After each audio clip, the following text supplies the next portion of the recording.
یہی وجہ ہے کہ ہر صبح اپنے جلووں میں ترقی کا ایک نیا پیغام لے کر آتی ہے، اور ہر شب جب کائنات کی فضا پر چھاتی ہے کسی نئی حقیقت سے پردہ اٹھانے کا مژدہ سناتی ہے۔ جس طرح ترقی کا یہ سفر انسانی حیات کے تمام شعبوں میں جاری ہے، اسی طرح میڈیا کا میدان بھی برق رفتاری کے ساتھ ترقی کرتا چلا جا رہا ہے۔ انسان مختلف ادوار سے گزرتا، جدت اختیار کرتا، ترقی کرتا کرتا آج اس مقام پر پہنچ چکا ہے۔ پتھروں پر علامات، نشانات اور تصاویر بناتے بناتے آج ریڈیو ٹیلی ویژن کے دور سے گزر کر موبائل، کمپیوٹر اور آرٹیفیشل انٹیلیجنس کے دور میں داخل ہو چکا ہے۔ یہی وجہ ہے اگر دور حاضر کو انفارمیشن ٹیکنالوجی کا دور کہا جائے تو یقیناً یہ اس کا استحقاق ہے، اور اس ترقی کا، جدت کا ایک عالمگیر پہلو وہ سوشل میڈیا ہے۔ سوشل میڈیا کی آج انسانی حیات کے تمام شعبوں میں وہی حیثیت ہے جو ہمارے جسم میں دل کی ہے۔ اگر دل دھڑکنا بند کر دے، آنکھ دیکھتی نہیں ہے، کان سنتے نہیں ہیں اور زبان بولتی نہیں ہے۔ اور اسی طرح اگر آپ آج دور حاضر کی ترقی سے سوشل میڈیا کی نفی کر دیں، انسانی حیات کے تمام شعبوں کی نفی ہو جاتی ہے۔ یہ عمومی طور پر دو لفظوں کا مرکب ہے، ایک ہے سوشل، ایک ہے میڈیا۔ یہ دونوں انگریزی زبان کے الفاظ ہیں۔ سوشل کا مطلب ہے سماج یا معاشرہ، میڈیا کہتے ہیں میڈیم کی جمع کو، اور میڈیا اس کا مطلب ہوتا ہے ذریعہ یا واسطہ۔ اگر اصطلاح میں سوشل میڈیا کی تعریف سمجھنا چاہیں، سوشل میڈیا دراصل وہ میڈیم ہے جس کے ذریعے ساری دنیا کے انسان سماجی طور پر، سیاسی طور پر، معاشرتی طور پر آپس میں جڑے ہوئے ہیں۔ اسی لیے دور حاضر میں تمام عمر کے افراد سوشل میڈیا کو استعمال کرتے ہیں۔ آج ہم اسلامی نقطہ نظر سے سوشل میڈیا کے تحت اپنی ذمہ داریوں کا احاطہ کریں گے۔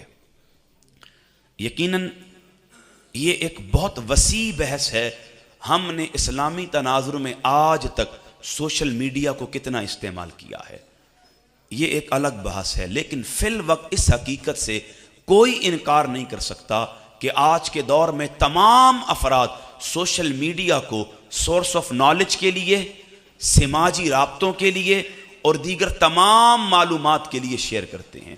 یہ ایک ایسا ٹول ہے کہ ساری دنیا کے انسان فنگر ٹپس کے ذریعے سوشل میڈیا کو استعمال کرتے ہوئے اپنا پیغام چار دانگے عالم تک عام کر سکتے ہیں۔ اگر آپ کبھی غور کریں، ہم نے اسی صدی کے اندر 3 اسپیکٹ سے ترقی کی ہے، 3 درجات ہیں جو ترقی کے ہم نے عبور کیے ہیں۔ پہلا درجہ تھا پرنٹ میڈیا کا، میرے ساتھ آپ مردوں نے بولنا ہے، کیا تھا؟ دوسرا درجہ آیا الیکٹرانک میڈیا کا، اور آج سوشل میڈیا نے ان دونوں کو پیچھے چھوڑ دیا ہے۔ پرنٹ میڈیا اور الیکٹرانک میڈیا ایک وقت تک اس کا توتی بولتا رہا ہے، لیکن ان دونوں میڈیاز میں ایک بہت بڑا ایشو، ان کے اندر ایک بہت بڑا مسئلہ تھا۔ پرنٹ میڈیا کا مسئلہ یہ تھا، اخبارات کے ذریعے، جریدوں کے ذریعے، رسائل کے ذریعے پیغام رسانی کا کام کیا جاتا تھا۔ اس میں ایک ایشو یہ تھا کہ کراچی میں کیا ہوا ہے، کہاں بارش ہوئی ہے، کہاں برف گر رہی ہے، کہاں زمین پر کوئی معاملہ افسوسناک پیش آیا ہے، کہاں حالات خراب ہیں، کہاں ماحول سازگار ہے۔ ان ساری معلومات کے جاننے کے لیے ہمیں ایک دن کا انتظار کرنا پڑتا تھا۔ اگلے دن کی اخبار اس کی شہ سرخیاں بتاتی تھی کہ پچھلے دن کراچی میں کیا ہوا، پچھلے دن کہاں موسم کیسا تھا، پچھلے دن کہاں کیا کیا واقعات رونما ہوئے۔ ان خبروں کے بابت آگہی کے لیے ہمیں ایک مکمل دن کا انتظار کرنا پڑتا تھا۔ پھر آیا الیکٹرانک میڈیا، 1 گھنٹے میں کیا معمولات ہو گئے ہیں، 1 گھنٹے میں دنیا میں کیا تبدیلی آئی ہے، کتنی جدت اور کوئی ٹیکنالوجی متعارف ہوئی ہے، اس کے لیے 1 گھنٹے کا انتظار کرنا پڑتا تھا۔ 1 گھنٹے کے بعد نیوز بلیٹن اور ہیڈ لائنز کے ذریعے ہمیں پتا چلتا تھا کہ پوری دنیا میں کیا ہو رہا ہے۔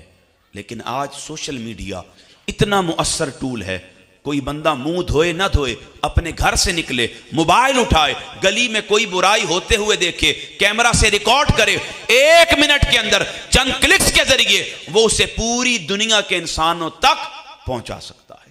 یہ اتنا مؤثر ترین ٹول ہے کہ آپ چند فنگر ٹپس کے ذریعے پوری دنیا کے انسانوں سے کنیکٹ ہو سکتے ہیں۔ یہی وجہ ہے آج کوئی بھی سوشل میڈیا کی نفی نہیں کر سکتا۔ اچھا، ایک تعریف آپ نے ذہن میں رکھنی ہے، میری بہنوں نے بھی اور میرے بھائیوں نے بھی، بزرگوں نے بھی، مرد و خواتین نے بھی۔ سوشل میڈیا کی آسان تعریف یہ ہے کہ یہ لوگوں کو باہم جوڑنے کے لیے آیا ہے، سماجی رابطوں کا بہترین ذریعہ ہے، لوگوں تک پیغام رسانی کا ایک مؤثر ٹول ہے، اور ہر دور کے اندر اس طرح کا کوئی نہ کوئی ٹول، میڈیا اس وقت کا آلہ موجود ہوتا تھا جس کے ذریعے پیغام رسانی کا کام کیا جاتا تھا۔ ہر دور میں پیغام پہنچانے کے لیے کچھ نہ کچھ ذرائع اسباب ضرور موجود ہوا کرتے تھے۔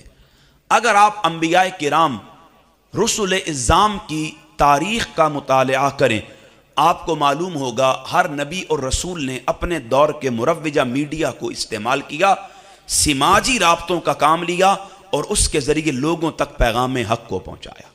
اچھا، جب انہوں نے مروجہ میڈیا کو استعمال کیا سماجی رابطوں کے فروغ کے لیے، تو اپنی قوم کی نفسیات کے مطابق کیا تاکہ انہیں بات پراپر منظم انداز میں سمجھ آ سکے۔ حضرت موسیٰ علیہ السلام کا دور ہے، اس دور میں جادوگری کا عروج ہے۔ اس دور کا مؤثر ترین میڈیا کیا ہے؟ بولیں ذرا، جادوگری۔ یہ ایک ایسا فن تھا جو اس میں کمال مہارت رکھتا تھا، لوگ اسے قدر و منزلت کی نگاہ سے دیکھتے تھے، رسپیکٹ اس کے لیے ان کے دل میں پیدا ہو جاتی تھی۔ حضرت موسیٰ نے ان کی نفسیات کو سمجھا اور اسی کے مطابق ان کے ساتھ معاملہ کیا۔ جب انہوں نے حضرت موسیٰ کے سامنے بڑے بڑے جادوگروں نے رسیاں پھینک کر انہیں سانپ بنایا، تو اللہ کے رسول حضرت موسیٰ نے، اس کے کلیم نے، ان کے سامنے کتاب کی کوئی آیت تلاوت نہیں کی، ان کے سامنے کسی ان کی عقل کے خلاف معجزے کو صادر نہیں کیا، بلکہ آپ نے انہی جیسا معاملہ کیا، اپنا عصا پھینکا، اللہ کے امر سے وہ ایک قوی اژدہا بن گیا، ان کے سانپوں کو نگل گیا۔ وہ معاملہ دیکھ کر اس وقت کے بڑے بڑے جادوگر جو آپ کو مرعوب کرنا چاہتے تھے، آپ سے خود اتنا مرعوب ہوئے کہ اپنی شکست کو تسلیم کیا، اسی لمحے حضرت موسیٰ کے خدا پر ایمان لے کر آ گئے۔ اسی طرح حضرت سلیمان علیہ السلام کے دور کا میڈیا زینت تھا، آرائش اور زیبائش تھا۔ آپ نے اپنے دور کے لوگوں کی نفسیات کے مطابق ان کے ساتھ معاملہ کیا، اور جب ملکہ بلقیس اور اس کی قوم تک پیغام حق کو پہنچانا چاہا، آپ نے زینت کے ساتھ، زیبائش و آرائش کے ساتھ ان تک پیغام حق کو پہنچایا۔ حضرت ابراہیم علیہ السلام کا میڈیا ان کے دور کا وہ منطقی دلائل تھے، عقلی بحث تھی، جس کے ذریعے وہ ایک دوسرے تک اپنا پیغام پہنچایا کرتے تھے۔ حضرت ابراہیم علیہ السلام نے کیا کیا؟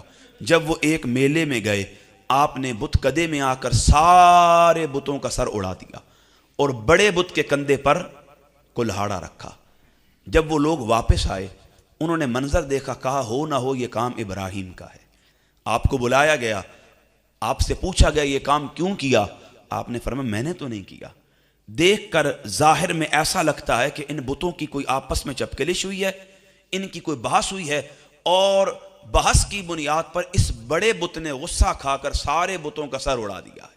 اب یہ ایسی منطقی دلیل تھی، اس کا ان کے پاس کوئی جواب بھی، وہ سمجھ گئے کہ ابراہیم جو بات کر رہا ہے ہم اس کا جواب تو عقل کے ساتھ دے ہی نہیں سکتے۔ اسی لیے ہر نبی اور رسول نے اپنے دور کے مروجہ سسٹم کو، دعوتی ٹول کو، اس دور کے سماجی رابطوں کے ذرائع اور اس وقت کے میڈیا کو استعمال کرتے ہوئے اپنی دور کے لوگوں تک پیغام حق کو پہنچایا۔ بنی اسرائیل میں جتنے نبی اور رسول مبعوث ہوئے، ان کا بھی کاز، مشن یہ تھا کہ وہ اپنی قوم کی نفسیات کے مطابق اس دور کے میڈیا کو استعمال کرتے ہوئے ان تک پیغام حق کو پہنچاتے۔ اللہ رب العزت نے اسی تسلسل کو جاری رکھتے ہوئے آقا کریم کے مقاصد بعثت کو بیان کیا۔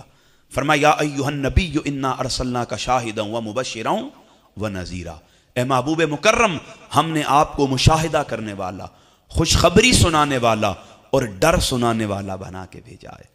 آقا کریم علیہ الصلوۃ والسلام نے ان مقاصد بعثت کو کس طرح عرب کے لوگوں تک پہنچایا، یہ بات قابل دید ہے۔ حضور علیہ الصلوۃ والسلام نے اپنے دور کے مروجہ تمام ذرائع استعمال کیے اور پھر اپنی قوم تک پیغام حق کو پہنچایا۔ جب انفرادی دعوت سے حضور نکلے، حضرت ابو طالب کی دعوت ذوالعشیرہ کے بعد رشتہ داروں کو دعوت دے کر جب اجتماعی دعوت کا حکم ہوا تو آقا کریم علیہ الصلوۃ والسلام نے اس دور کا مؤثر ترین میڈیا ٹول وہ کوہ صفا تھا، اس کا انتخاب کیا۔ کوہ صفا عرب میں صرف ایک بلند چوٹی کا مقام نہیں رکھتا تھا، ایسا نہیں ہے کہ صرف وہ ایک بلندی کا مقام تھا، نہیں، عرب کے لوگوں کے ہاں اس وقت کا سب سے بہترین ذریعہ، سماجی رابطوں کا مؤثر ترین آلہ وہ کوہ صفا تھا۔ جب کوئی بات کرنا ہوتی، عرب کے لوگوں نے کوئی اعلان کرنا ہوتا، کسی نے غمی خوشی کے بارے اہل عرب کو آگاہ کرنا ہوتا یا کسی جنگ کے بارے خبردار کرنا ہوتا، وہ صفا کی چوٹی پر کھڑا ہو کر اعلان کرتا۔ وہ اعلان سننے والے سمجھ جاتے کوئی اہم معاملہ پیش آنے والا ہے۔ آقا کریم نے ان کی نفسیات کے مطابق اس دور کا سماجی رابطوں کا بہتر ذریعہ صفا اسے منتخب کیا۔ آقا صفا کی چوٹی پر تشریف لے کر آئے اور آقا کریم علیہ الصلوۃ والسلام نے اپنی قوم کو، عرب کے لوگوں کو انفرادی دعوت کے بعد جب اجتماعی دعوت دینا چاہی، صفا کی چوٹی پر حضور کھڑے ہوئے رب کی ربوبیت، الوہیت اور قدرت کے بارے انہیں بتانے کے بعد بالمتصل اپنی نبوت اور رسالت کے بارے عرب کے لوگوں کو آگاہ فرمایا۔ اس طرح اس دور کا ایک اور مؤثر ترین میڈیا، سماجی رابطوں کا ذریعہ وہ عکاس کا میلہ تھا۔ یہ خالصتاً ایک تجارتی میلہ تھا۔ اچھا، چکوال میں کوئی منڈی لگتی ہے؟ مجھے بتائیں کیا منڈی میں صرف اور صرف اس علاقے کے لوگ آتے ہیں؟ اونچا بولیں۔ قرب و جوار سے، اطراف و اکناف سے بھی لوگ آتے ہیں۔ اچھا، جو منڈی میں لوگ آ رہے ہوتے ہیں مال بیچنے کے لیے، کیا ان کا مذہب ایک ہوتا ہے؟ ان کی قوم ایک ہوتی ہے؟ ان کی زبان ایک ہوتی ہے؟ ان کی تہذیب و ثقافت ایک ہوتی ہے؟ نہیں۔ جو منڈی میں لوگ آتے ہیں وہ صرف اس علاقے کے نہیں ہوتے، وہ صرف ایک زبان کے حامل نہیں ہوتے، وہ ایک مذہب کے ماننے والے نہیں ہوتے، وہ ایک قوم کے حامل نہیں ہوتے، بلکہ وہ اطراف و اکناف سے آتے ہیں۔ ان کا مذہب اور ہوتا ہے، زبان اور ہوتی ہے، تہذیب و ثقافت، حتیٰ کہ ان کی قومی شناخت بھی مختلف ہوتی ہے۔ اب یہی حال تھا عکاس کے میلے کا۔ دور و نزدیک سے لوگ آتے، اطراف و اکناف سے جمع ہوتے، دن میں اپنا مال تجارت بیچتے، رات میں شراب نوشیوں میں، عیش کوشیوں میں، خار مستیوں اور بد مستیوں میں محو ہو جاتے۔ قربان جاؤں، آقا کریم علیہ الصلوۃ والسلام نے دیکھا چونکہ یہ دور و نزدیک سے آتے ہیں، ان کا مذہب، زبان، ثقافت، تہذیب ایک نہیں ہے، اس لیے حضور نے سمجھ لیا کہ یہ سماجی رابطوں کا سب سے مؤثر ترین ذریعہ ہے۔ یہ نہیں دیکھا یہاں آ کر یہ برائیاں کرتے ہیں، گناہ میں ملوث ہوتے ہیں، شعر و شاعری کی محافل سجاتے ہیں، لاہ و لعب میں پڑھتے ہیں۔ قربان جاؤں، آقا نے اسے سماجی رابطوں کا بہترین ذریعہ اور اس دور کا مؤثر میڈیا جانتے ہوئے وہاں بھی اپنے قدم رنجا فرمائے اور ان لوگوں کو پیغام حق سنایا۔ اسی طرح اس دور میں مذہبی اجتماعات ایک بہترین میڈیا تصور کیے جاتے تھے۔ دیکھیں، آج کل جو نماز فجر کی تعداد ہوتی ہے نمازیوں کی، وہ دن کی 4 نمازوں میں نہیں ہوتی۔ پھر جو جمعے کی تعداد ہوتی ہے وہ پورے ہفتے کی نمازوں کی تعداد بھی، پھر جو عیدین کے خطبوں کا رش ہوتا ہے وہ جمعے کے خطبوں سے بھی، سارے سال کی نمازوں سے بھی زیادہ ہوتا ہے۔ اسی طرح جو غمی خوشی کے معاملات ہوتے ہیں ان میں بھی گیدرنگ، گیٹ ٹوگیدر جو کیا جاتا ہے وہ ذرا چیزوں سے مختلف ہوتا ہے۔ آقا کریم نے چونکہ سماجی رابطوں کا ایک مؤثر ذریعہ مذہبی اجتماعات تھے، ان میں شرکت کرنا شروع کی اور اس میڈیا کو استعمال کرتے ہوئے اس دور کے لوگوں تک پیغام حق کو پہنچایا۔ اس دور کے اندر آقا کریم علیہ الصلوۃ والسلام نے دیکھا جب صلح حدیبیہ ہو گیا، جنگ بندی ہو گئی، کافر وہاں سمٹ گئے، صحابہ نے آقا کی تعلیم پر بیک ڈور سارا کچھ بند کر دیا۔ چونکہ اب ظاہر میں جنگ بندی تھی، کوئی کام نہیں کرنا تھا، تو آقا کریم علیہ الصلوۃ والسلام نے اس وقت دیکھا کہ اب اس حالت میں کون سا میڈیا مؤثر ہے۔ وہ چمڑے کے ذریعے دیگر علاقہ جات میں خطوط بھیجنا تھا۔ آقا کریم نے اس میڈیا کو اڈاپٹ کیا اور ارد گرد کی ریاستوں اور بادشاہوں تک خطوط کے ذریعے پیغام حق کو پہنچانا شروع کر دیا۔ ایک بڑی دل آویز حدیث ہے، صحیح بخاری کی 5875 نمبر۔ آقا کریم علیہ السلام نے روم کے بادشاہ کو خط بھیجنا چاہا۔ اس دور میں کچھ بادشاہوں کا اصول یہ تھا کہ جب خط پر مہر نہ لگی ہو وہ اس خط کو کھولنا یا پڑھنا بھی گوارا نہیں کرتے تھے۔ صحیح بخاری کی روایت عن انس بن مالک رضی اللہ تعالی عنہ قال لما اراد النبی صلی اللہ علیہ وآلہ وسلم ان یکتب الی الروم قیل له، جب آقا کریم نے بادشاہ روم کو خط لکھنا چاہا تو صحابہ کرام نے عرض کی انہم لن یقرؤوا کتابک اذا لم یکن مختوما، یا رسول اللہ اگر آپ خط پر مہر نہیں لگائیں گے تو بادشاہ روم بغیر مہر کے کوئی خط پڑھتا نہیں ہے۔ آقا کریم کو معلوم ہو گیا کہ اس دور میں مہر بھی ایک میڈیا کا کام کرتی ہے۔ فاتخذ خاتما من فضة ونقشہ محمد الرسول اللہ، آقا کریم نے صحابہ کو حکم دیا، صحابہ نے چاندی کی انگوٹھی بنائی جس پر لکھا ہوا تھا محمد الرسول اللہ، محمد اللہ کے رسول ہیں۔ آقا کریم نے وہ انگوٹھی بنانے کے بعد خط لکھوایا، اس پر اپنی انگوٹھی کا نقش کندہ کیا، پھر وہ خط بادشاہ روم تک پہنچایا گیا۔ حضرت انس بن مالک پھر ایک تخیل میں گئے اور صحابہ سے کہنے لگے فَكَأَنَّمَا أُنظُرُ إِلَى بِيَادِهِ فِي يَدِهِ، اے صحابہ میں ابھی بھی اس انگوٹھی کی چمک آقا کریم کی مبارک انگلی میں دیکھ رہا ہوں۔ اس لیے ہر دور میں جو مؤثر ترین ٹول تھے، لوگوں تک پیغام رسانی کے ذرائع تھے، اس دور کا جو ابلاغ تھا، اس دور کا جو سماجی رابطوں کا ذریعہ تھا، اس دور کا جو میڈیا تھا، اللہ کے نبی اور رسول ہر دور کے میڈیا کو استعمال کرتے ہوئے اپنی اپنی امتوں اور اس وقت کے لوگوں تک پیغام حق پہنچانے کے لیے انہیں بروئے کار لے کر آتے تھے۔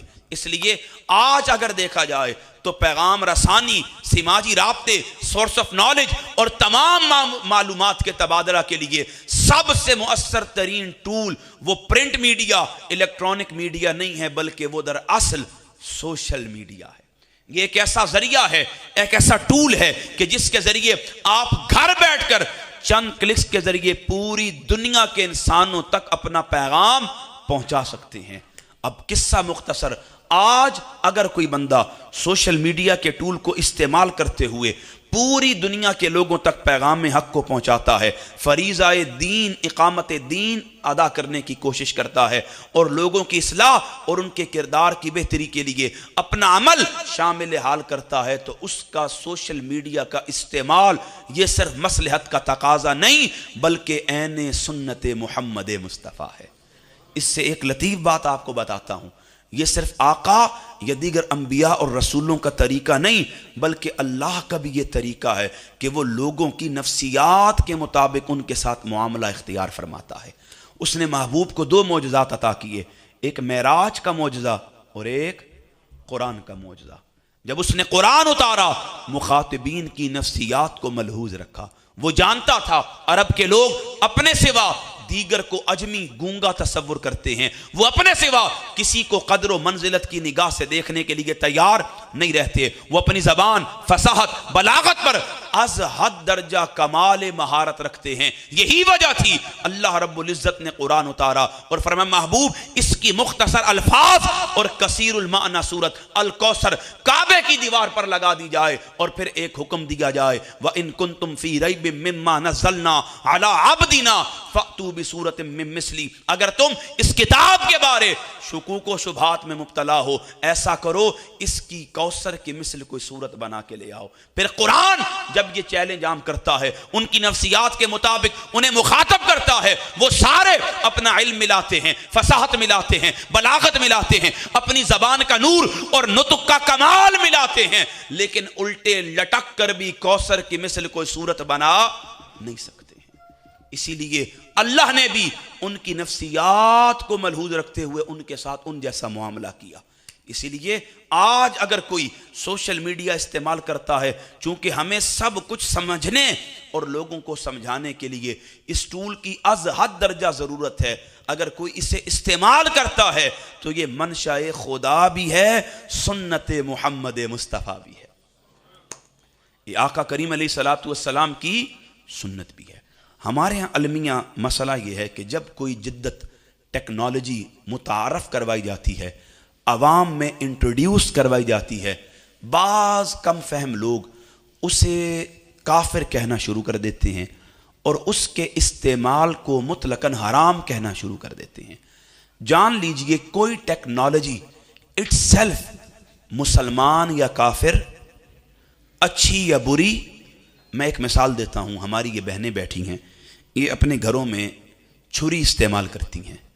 اچھا، اس سے کیا کرتی ہیں؟ پھل کاٹتی ہیں اور سبزیاں کاٹتی ہیں۔ وہی چھری آپ کو کسی تھانے میں بطور آلہ قتل کے بھی ملے گی۔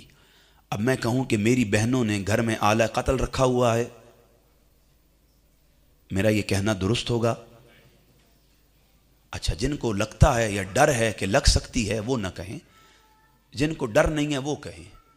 کیا یہ کہنا درست ہوگا کہ یہ چھری آلہ قتل کے طور پر گھر میں رکھی گئی ہے؟ نہیں۔ لازمی بات ہے استعمال فیصلہ کرے گا کہ یہ اس سے پھل کاٹیں یا ہمارا سر کاٹیں۔ کوئی چیز اپنی ذات میں اٹ سیلف اچھی یا بری نہیں ہوتی۔ کوئی میڈیا، کوئی جدت، کوئی ٹیکنالوجی وہ اپنی ذات میں مسلمان یا کافر نہیں ہوتی، اس کا استعمال اسے اچھا یا برا بنا رہا ہوتا ہے۔ جان لیجئے سیدی شیخ الاسلام کے فرزند ارجمند چیئرمین سپریم کونسل صاحبزادہ ڈاکٹر حسن محی الدین قادری، آپ نے یہ کتاب لکھی سوشل میڈیا اور ہماری زندگی۔ اس میں ایک چیپٹر قائم کیا کہ سوشل میڈیا سیاسی اور سماجی میدان میں ایک بہت بڑی نعمت ہے، مذہبی اور علمی میدان میں ایک بہت بڑی نعمت ہے، حتیٰ کہ معاشی میدان میں بھی ایک بہت بڑی نعمت ہے۔ مذہبی اور علمی میدان میں کس طرح ایک نعمت ہے؟ آپ جانتے ہیں ہمارے اکابرین، صالحین، ائمہ محدثین کسب علم کے لیے، مذہبی تعلیمات کے لیے، دین کے فروغ کے لیے اور حصول علم دین کے لیے کئی میلوں کا سفر طے کیا کرتے تھے۔ مشقتیں، اذیتیں، قسم پرسی، فقر اور فاقہ کو برداشت کیا کرتے تھے۔ کئی دن، کئی مہینے وہ سفر میں گزارا کرتے تھے اور پھر کسی صاحب کمال کے پاس دستے زانوے تلمس طے کرنے کے لیے پہنچا کرتے تھے۔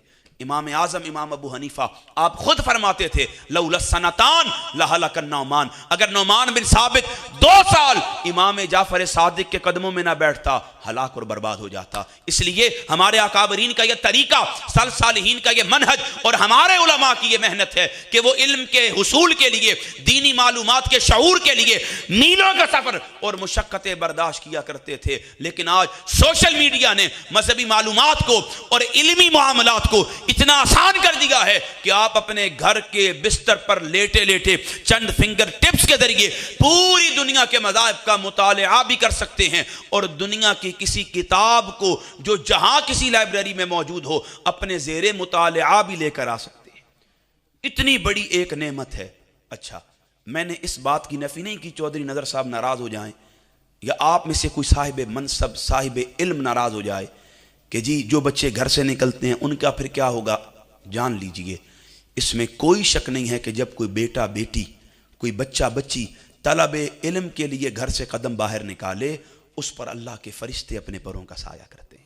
اس میں کوئی شک نہیں ہے اس بیٹے اور بیٹی کے گناہ ایک ایک قدم سے معاف ہو رہے ہوتے ہیں، ان کے درجات بڑھ رہے ہوتے ہیں اور حتیٰ کہ وہ اس علم کے راستے پر چلتے ہوئے راہ شہادت پر چل رہے ہوتے ہیں۔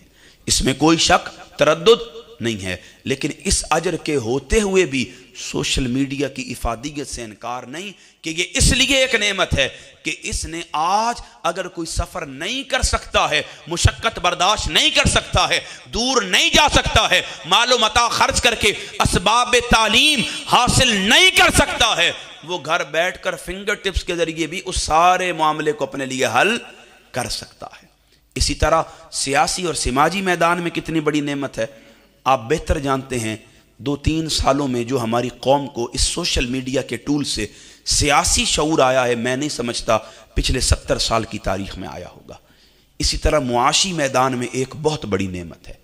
ہمارے ایک تحریکی دوست ہیں ضیاء قمر صاحب، حجیرہ عباس پور ان کا علاقہ ہے، کشمیر میں، یہ بارڈر ایریا ہے انڈیا پاکستان کا، ڈویژن پنچ ہے اور ضلع باغ ہے اور اس میں عباس پور کا ایک علاقہ ہے۔ میں ان کے گھر موجود تھا، درس عرفان القرآن کی غایت سے گیا، انہوں نے ایک کیک مجھے کھلایا، کیک کی لیئرز اچھی تھیں، کیک کی کریم بہت کمال کی تھی اور بالمتصل بیکری آئٹم اس میں بہت اچھے یوز ہوئے تھے. میں نے ان سے کہا ضیاء صاحب بہت لذیذ کیک ہے, میں نے ایسا کیک اسلام آباد یا پنڈی کے پوش علاقوں میں بھی کم کھایا ہے. وہ کہنے لگے مہتاب صاحب حقیقت یہ ہے کہ یہ میری بیٹی نے ابھی اپنے گھر بنایا ہے. میں نے کہا ماشاء اللہ. پھر انہوں نے کہا دلچسپ بات یہ ہے کہ پورے ڈویژن پونچھ میں میری بیٹی آن لائن یہ کیک سپلائی کرتی ہے. کس طرح؟ وہ گھر بیٹھ کر اپنا چہرہ نہیں دکھاتی, اپنی آواز نہیں سناتی, بلکہ صرف اپنے ہاتھ سے بنائی گئی کیکس کی تصاویر فیس بک اور دیگر آن لائن پلیٹ فارمز پر اپلوڈ کرتی ہے. گھر بیٹھے بیٹھے آرڈرز آتے ہیں اور آن لائن یہ کیک پورے پونچھ میں پہنچا دیا جاتا ہے. اتنی بڑی معاشی میدان میں ایک نعمت ہے کہ ہماری بہنیں بیٹیاں باوقار طریقے سے اپنے گھر بیٹھ کر اسے ذریعہ معاش بنا سکتی ہیں اور اپنا چہرہ دکھائے بغیر, آواز سنائے بغیر پوری دنیا تک اپنے ہاتھ کی بنائی گئی کوئی چیز پہنچا بھی سکتی ہیں, گھر بیٹھ کر منگوا بھی سکتی ہیں. ابھی اور کتنی مثالیں دوں, اتنی دامن کے وقت کے دامن میں اتنی گنجائش نہیں ہے. بس اتنا سمجھ لیجئے کہ سوشل میڈیا مذہبی اور علمی میدان میں بھی نعمت ہے, سیاسی اور سماجی میدان میں بھی ایک نعمت ہے, اور معاشی میدان میں بھی ایک بہت بڑی نعمت ہے. ہاں ہم نے فیصلہ کرنا ہے اس کے استعمال کے ذریعے یہ ہمارے لیے نعمت ہے یا سب سے بڑی زحمت ہے. کیوں؟ اس کا استعمال اس سے اچھا یا برا بنائے گا. اٹ سیلف کوئی ٹیکنالوجی کبھی اچھی یا بری نہیں ہوتی ہے. مسلمان یا کافر کوئی میڈیا نہیں ہوتا ہے. لہٰذا ہمیں یہ بات سمجھنے کی ضرورت ہے وہ کون سے رہنما اصول ہیں جن کے ذریعے ہم اس سے مؤثر بنا سکتے ہیں, ہم اس کے دیر رس نتائج حاصل کر سکتے ہیں اور اس کے ذریعے اپنی زندگیوں کو بہتر کر سکتے ہیں. اسلام نے, آقا کریم کی مبارک تعلیمات نے ہمیں چند رہنما اصول عطا کیے جنہیں سمجھ کر ہم اس ٹول سے پیغام حق کا کام لے سکتے ہیں, دعوت دین اور فریضہ اقامت دین ادا کر سکتے ہیں. یہ بات ذہن نشین رکھیں, جب بھی آپ کوئی ٹول استعمال کرتے ہیں جس قدر آپ ذمہ دار ہوتے ہیں اتنے ہی محتاط ہوتے ہیں. ذمہ داریوں کا تدارک کیے بغیر آپ کبھی بھی محتاط نہیں ہو سکتے. ذمہ داریاں سمجھنا یہ بڑا ضروری ہوتا ہے. آپ ٹیکنالوجی سے فائدہ ہی اس کی ذمہ داریوں کو سمجھے بغیر حاصل نہیں کر سکتے ہیں. ایک موبائل آپ چلانا چاہیں, اس کے اندر ایک پمفلٹ, ایک پیپر ہوتا ہے, اس کے ڈبہ میں, باکس میں, اس پر لکھا ہوتا ہے کہ اگر ان اصول و قواعد و ضوابط کے تحت آپ ذمہ دار بنتے ہوئے موبائل چلائیں گے اتنے سال تک یہ موبائل خراب نہیں ہوگا. ہم ذمہ داری دیتے ہیں, اگر خراب ہوا تو ہم آپ کو جواب دیں گے, موبائل چینج کر کے دیں گے یا ریپیئر کر کے دیں گے. دیکھیں, ہم دنیا میں کوئی چیز استعمال کریں ذمہ داریوں کے تدارک کے بغیر اس کا مؤثر استعمال نہیں ہو سکتا. لیکن سوشل میڈیا ایسا ٹول ہے جسے تمام لوگ استعمال کرتے ہیں مگر اپنی ذمہ داریوں کو سمجھنے کے لیے تیار نہیں ہیں. سب سے پہلی ذمہ داری جو اس ٹول کے بابت ہم پر عائد ہوتی ہے اسلامی نقطہ نظر سے, وہ سوشل میڈیا کے استعمال کو با مقصد بنانا ہے. اللہ نے قرآن مجید میں ارشاد فرمایا سورہ مومنون میں آیت 115, افحسبتم انما خلقناکم عبثا, کیا تم لوگ یہ خیال کرتے ہو میں نے تمہیں بے مقصد بیکار پیدا کیا ہے. اللہ رب العزت نے ہمیں غور و خوض کا حکم دیا کہ انسان اپنے جسم پر غور کر اور کبھی اپنی آنکھ, ہاتھ, ناک, کان, اعضائے بدنی پر غور کر کے بتا کیا میں نے تیرے جسم میں کوئی چیز بھی بے مقصد پیدا کی ہے؟ کیا میں نے تجھے اپنی بارگاہ سے بے مقصد بنایا ہے؟ اللہ رب العزت نے ہمارے مقصد تخلیق کو بیان کیا سورہ الذاریات میں, وما خلقت الجن والانس الا لیعبدون, اے حضرت انسان میں نے تجھے اپنی عبادت کے لیے پیدا کیا. اللہ رب العزت کا حکم, اس کا فرمان, آقا کریم کی تعلیمات یہ ہیں, ہم نے اپنی زندگی کو با مقصد بنانا ہے. مجھے بتائیے جو رب ہمیں بے مقصد پیدا نہیں کر رہا وہ کس طرح گوارا کر سکتا ہے کہ ایک ٹول ہماری زندگی کے شب و روز میں شامل ہو اور ہم اسے استعمال کرتے ہوئے اپنی زندگی کو بے مقصد بنا رہے ہوں. جب رب بے مقصد پیدا نہیں کر رہا وہ کسی بے مقصد چیز کا استعمال ہمارے لیے کس طرح گوارا کر سکتا ہے؟ آج سوال پیدا ہوتا ہے, ہم میں سے کتنے لوگ ہیں جنہوں نے سوشل میڈیا کے آنے کے بعد اپنی زندگیوں کو با مقصد بنایا ہے؟ ہماری حالت حیثیت حقیقت یہ ہے ہم ساری رات یوٹیوب، ٹک ٹاک، فیس بک، اسنیپ چیٹ، انسٹاگرام اور دیگر تمام ٹولز کو استعمال کرتے ہیں. ساری رات ہم اپنی اسکرین کو اسکرول کرتے رہتے ہیں، اور جب اللہ کا منادی صبح فجر کے لیے ہمیں کامیابی کی طرف، دارین میں نجات کی طرف، اخروی حیات میں کامرانی کی طرف بلاتا ہے، ہم اسی لمحے پاور اسکرین کا بٹن آف کرتے ہیں، لمبی تان کر سو جایا کرتے ہیں. جبکہ ہمیں حکم کیا دیا گیا؟ ہم نے اس ٹول کو استعمال کرتے ہوئے اپنی زندگی کو با مقصد بنانا ہے، اپنے معمولات کو با مقصد بنانا ہے، اور اپنی زندگی سے بے مقصدیت کو خارج کرنا ہے. لیکن ہم نے اسی ٹول کو بے مقصد استعمال کرتے ہوئے اپنی عاقبت کو برباد کرنا شروع کر دیا. ہم پر دوسری ذمہ داری عائد کی گئی، امر بالمعروف اور نہی عن المنکر کی. اللہ رب العزت نے ہمیں خیر الامم بنایا، ساری امتوں سے ممیز، منفرد اور ممتاز بناتے ہوئے ہم پر یہ ذمہ داری عائد کی. آقا کریم علیہ الصلوۃ والسلام کے جو مقاصد بعثت تھے، هو الذی ارسل رسولہ بالہدی ودین الحق لیظہرہ علی الدین کلہ. آقا کریم نے اپنے دور کے ذرائع، مروجہ اسباب، اس دور کا میڈیا، اس دور کے ٹول استعمال کرتے ہوئے ساری دنیا تک پیغام کو پہنچایا اور لوگوں تک دین کو غالب کرنے کی جد و جہد کو عام کیا. آقا کریم علیہ الصلوۃ والسلام نے اپنا منصب نبوت ادا کرتے ہوئے اس ذمہ داری کو اپنی حیات میں اپنی امت کو منتقل کر دیا، اور امت پر یہ ذمہ داری عائد کی کہ اللہ رب العزت نے تمہیں دیگر تمام امتوں سے اشرف، افضل، برتر بنایا ہے، اور تمہارا کام یہ ہے تم نے بھلائی کا حکم دینا ہے اور برائی سے منع کرنا ہے. آقا کریم نے اس کوس کے لیے طائف کے بازاروں میں کیا کچھ برداشت نہیں کیا، ذوالمجاز کی منڈی میں کتنے ستم گوارا نہیں کیے، اوقاس کے میلے میں آقا کے ساتھ کیا کچھ نہیں ہوا. حتیٰ کہ شیب ابی طالب کا وہ عرصہ اپنے ذہنوں میں زندہ کیجئے کہ کس قدر مشقت، مفلسی، فقر اور فاقہ کے ساتھ میرے آقا نے اپنی حیات کا وہ عرصہ گزارا ہے. بالمتصل جب حضرت ابو طالب آقا کی بارگاہ میں حاضر ہوئے، عرض کی کفار کے لوگ آئے ہیں، وہ کہتے ہیں ایک بار ہماری طرف سے سفارش کر دیں، اپنی بات نہیں کرتا، ان کا پیغام لے کر آیا ہوں، کیا آپ اس فکر کو چھوڑ سکتے ہیں؟ آقا کریم نے فرمایا چچا ان لوگوں کو بتا دیجئے اگر میرے دائیں ہاتھ میں سورج اور بائیں ہاتھ میں تم چاند رکھو گے تب بھی تأمرون بالمعروف وتنہون عن المنکر، اس فریضے سے پیچھے نہیں ہٹوں گا.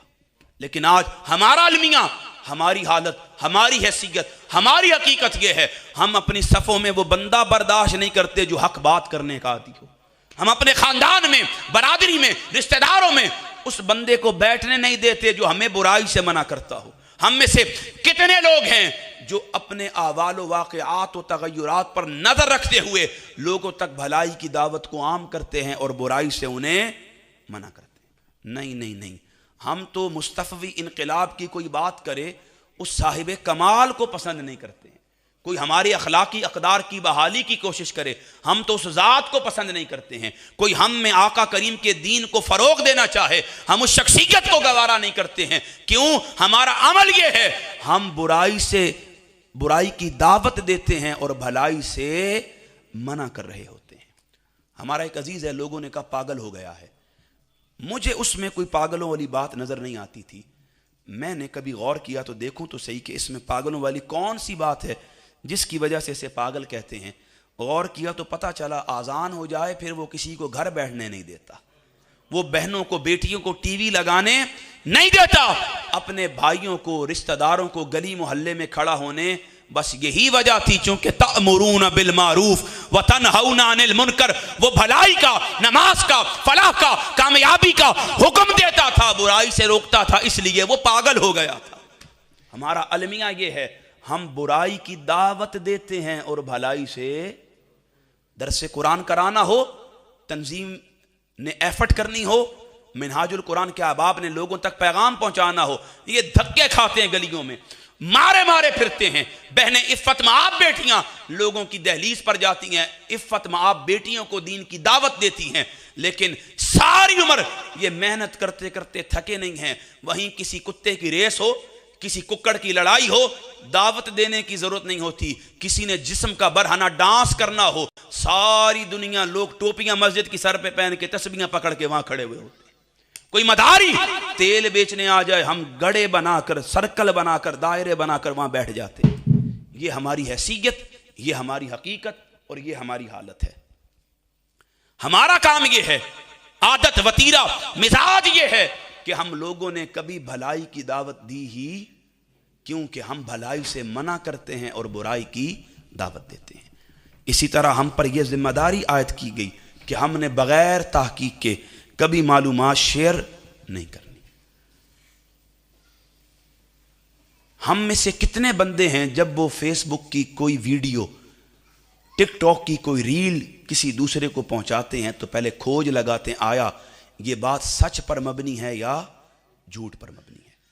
کتنے بندے ہیں جو تحقیق کرنے کے بعد، سراغ لگانے کے بعد، کھوج لگانے کے بعد پھر کسی خبر کو دوسروں تک پہنچاتے ہیں.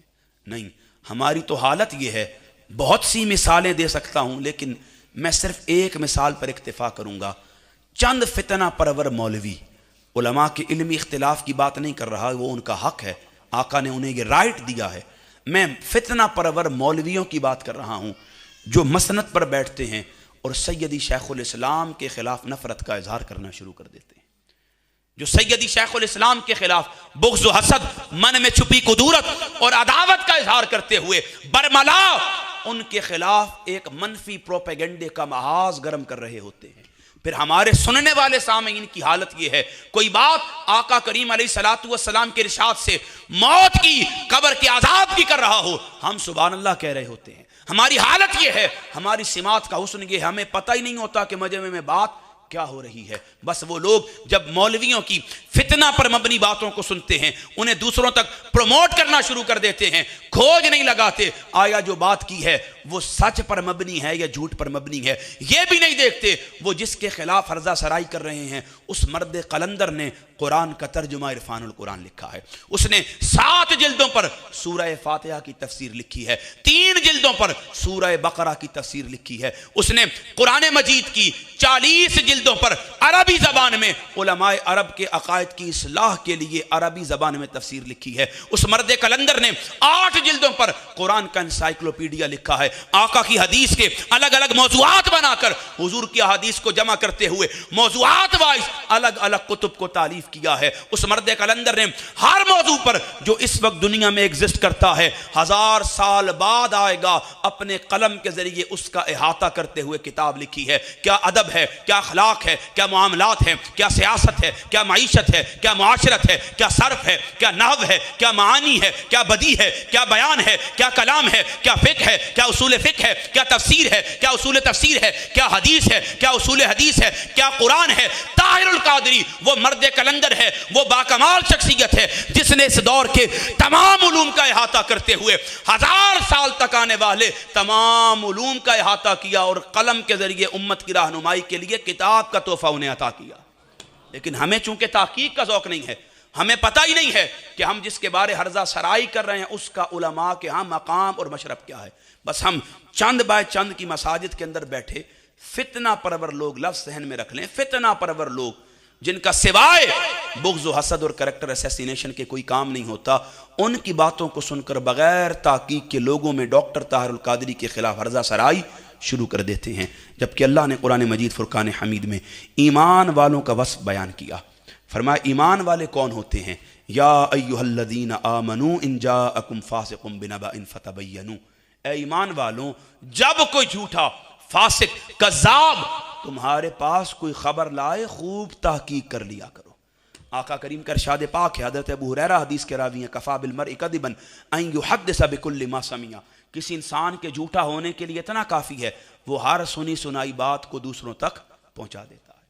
ہم پر یہ ذمہ داری عائد کی گئی، ہم نے بغیر تحقیق کے بات نہیں کرنی. لیکن آج دنیا کا کوئی شعبہ اٹھا لیں، کوئی بات اٹھا لیں، کوئی راز و نیاز اٹھا لیں، ہمارا عمل طریقہ یہ ہے، ہم جب بات کرتے ہیں بغیر تحقیق کے کر رہے ہوتے ہیں اور لوگوں میں تشکیک پیدا کر رہے ہوتے ہیں.